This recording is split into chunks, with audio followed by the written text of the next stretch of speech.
Assalamualaikum warahmatullahi wabarakatuh. Yang terhormat Ibu Diah Praditya Ningtyas, MSc sebagai dosen pengampu mata kuliah Budaya Organisasi.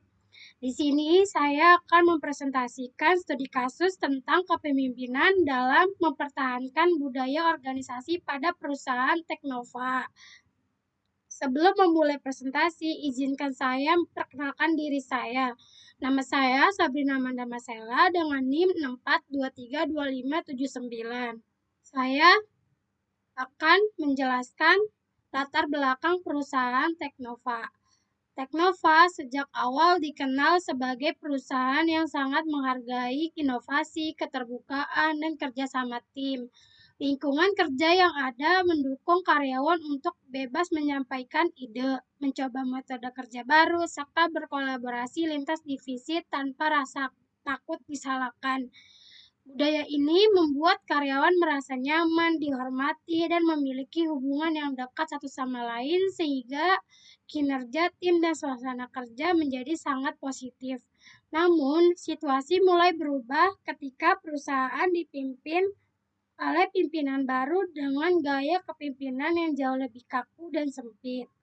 Keputusan penting yang sebelumnya dibahas secara kolektif kini lebih banyak ditentukan secara individual oleh pimpinan tanpa melibatkan karyawan. Akibatnya, karyawan merasa pendapat mereka tidak lagi didengar dan ruang kreativitas menjadi sempit. Perubahan gaya kepemimpinan ini membuat komunikasi antar tim menurun dan kolaborasi yang dulu kuat perlahan melemah. Banyak karyawan yang menjadi pasif, hanya bekerja sesuai perintah, dan tidak lagi termotivasi untuk memberikan ide terbaik. Kasus ini menunjukkan bahwa perubahan pimpinan yang tidak sensitif terhadap budaya yang telah ada dapat mengancam budaya organisasi yang sebenarnya menjadi kekuatan utama perusahaan. Dari situ muncul pertanyaan, bagaimana seharusnya peran pemimpin dan komunikasi yang efektif agar budaya positif Teknova dapat dipertahankan dan diperkuat kembali. Di sini saya akan menjelaskan studi kasus peran pemimpin dalam menjaga dan memperkuat budaya. Kasus Teknova menunjukkan bahwa pemimpin memegang peran utama dalam menjaga budaya inovasi, keterbukaan, dan kerjasama tim yang telah terbentuk sebelumnya.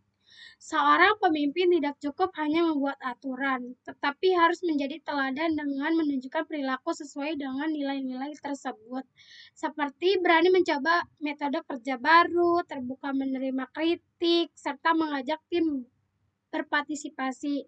Selain itu, pemimpin perlu mengingatkan kebiasaan melibatkan karyawan dalam pengambilan keputusan, seperti mengadakan forum diskusi rutin, mengajak karyawan memberikan pendapat sebelum kebijakan diterapkan, serta memberikan ruang bagi karyawan untuk menyampaikan ide. Dengan cara ini, karyawan akan memiliki rasa percaya terhadap organisasi. Ketika pemimpin mampu menyesuaikan antara kata, sikap, dan keputusan dengan budaya perusahaan, maka karyawan akan terdorong untuk mengikuti dan budaya positif yang sempat melemah dapat kembali menguat. Selanjutnya, saya akan membahas studi kasus komunikasi efektif sebagai kunci keberhasilan pemimpin.